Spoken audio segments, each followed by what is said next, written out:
वंदे पुरुषोत्तमम। भावनाएं क्या है, उत्पत्ति कैसे होती हैं, भावनाएं से कैसे हमारा कर्म प्रभावित होते हैं, भावनाएं में किस तरह से हम जीवंत रहते हैं। भावना की बात जब आती है, इसके साथ भाव जुड़ा हुआ है। भावना जैसे फॉर एग्जाम्पल कोई व्यक्ति आता है, आकर के मैं ऋणी होने के बजाय वो हमें उच्च स्वरों में बहुत सारे उल्टे सीधे बोल के चले जाते हैं। फिर ये सारे हमारी इंद्रिय रिसीव करती हैं और फिर हम एक गुरुगंभीर भाव में आ जाते हैं, सोचने में, विचारने में। और इस तरह से हमारी अंदर एक विचार उत्पन्न होता है और फिर वही विचार के कभी कभी हम अनुसरण करते हुए चलते हैं। यदि इस भावनाओं को हम पॉजिटिव एनर्जी के रूप में लेते हैं तो हमारे जीवन में इसका जो परिणाम है वो बहुत सुंदर आता है। कभी कभी देखा जाए, कोई हमें अपमानित किया, किसी ने हमें धिक्कार किया कि ये कार्य तुझसे नहीं हो सकता है, और ये जो नहीं हो सकता है, नकारात्मक एनर्जी जो हमारे अंदर उन्होंने प्रवेश कराए हैं, अब उस नकारात्मक एनर्जी को हमने चैलेंज दिया और फिर हमने आप मेहनत करना, प्रयास करना हमने चालू किया, और जिसके परिणाम स्वरूप जिस कार्य को हम कर नहीं सकते थे, हमारे किसी सहपाठी या किसी आत्मीय जन ने हमारे ऊपर क्लेम करके उन्होंने चैलेंज दिया, आज हमने उनको करके दिखाया।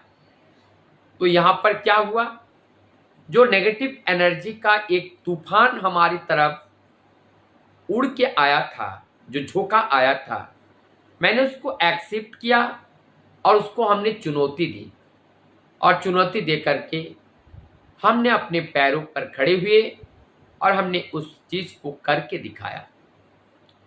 तो ये भावनाएं हमारे जीवन को बदल देती हैं। बदल तब देती हैं जब चाहे दुर्भावनाएं से हो, चाहे अच्छी भावनाएं से हो, हमें पॉजिटिव अगर हम उसको सोचते हैं तो निश्चित रूप से उस भावनाओं का जो प्रभाव हमारे ऊपर पड़ती है वो सकारात्मक पड़ता है।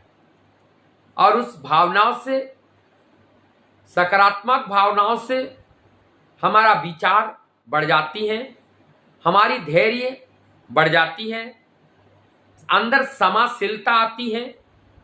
ये सारे जो दैवीय गुण हैं, जो पुनीत गुण हैं, या हम इसके आदि हो जाते हैं, और जिस वजह से हमें इस पथ चलने के लिए और आसान हो जाते हैं।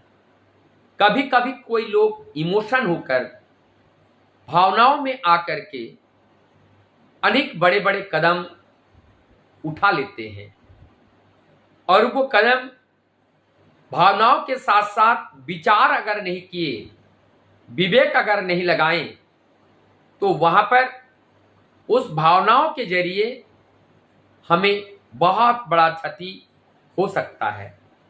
इसलिए जरूरत है केवल भावनाओं पे नहीं, यथार्थ बात की विचार करते हुए उस भावनाओं को वहां समन्वय करते हुए हमें एक विश्लेषण करने की जरूरत है।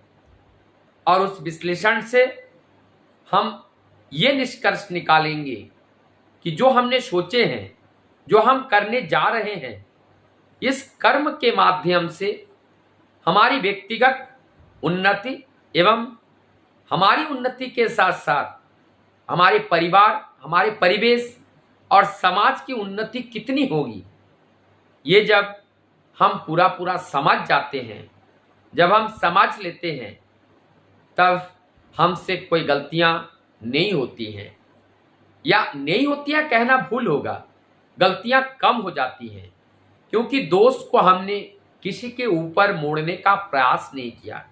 दोष को हमने अपने ऊपर मोड़ा, क्योंकि जब दोष हम अपने को देते हैं तभी जो है हम उस कार्य में दक्षता या निपुणता अर्जित कर पाते हैं। परमदयाल सिंह जी ठाकुर जी भी सदैव यही बात कहते थे, किसी बात के अंदर किसी को छोटा करने की जरूरत नहीं है।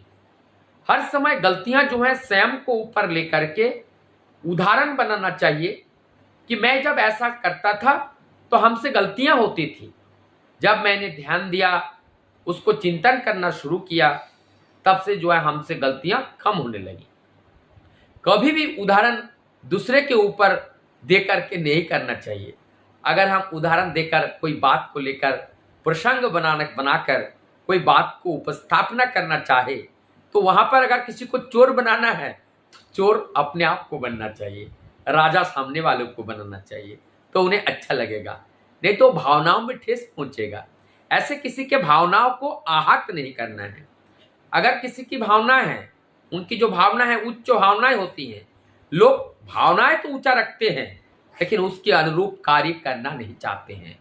लेकिन इसी बात को अगर उनके सामने यथार्थ रूप में रख दो तो उनको चोट पहुंच सकता है।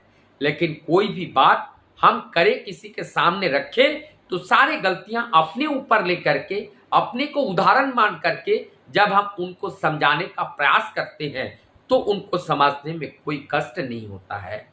तो ये भावनाओं के ऊपर आज का ये विचार था। भावना को सही रखना ये महत्वपूर्ण है। परमदयाल सिंह जी ठाकुर जी कहते हैं कि भाव से कभी विचलित नहीं होना है। और उस भाव कौन सा है? इस भाव को पकड़ के रखना है, सत्य के भाव को पकड़ के रखना है, अहिंसा के भाव को पकड़ के रखना है, प्रेम के भाव को पकड़ के रखना है, दया के भाव को पकड़ के रखना है, करुणा के भाव को पकड़ के रखना है।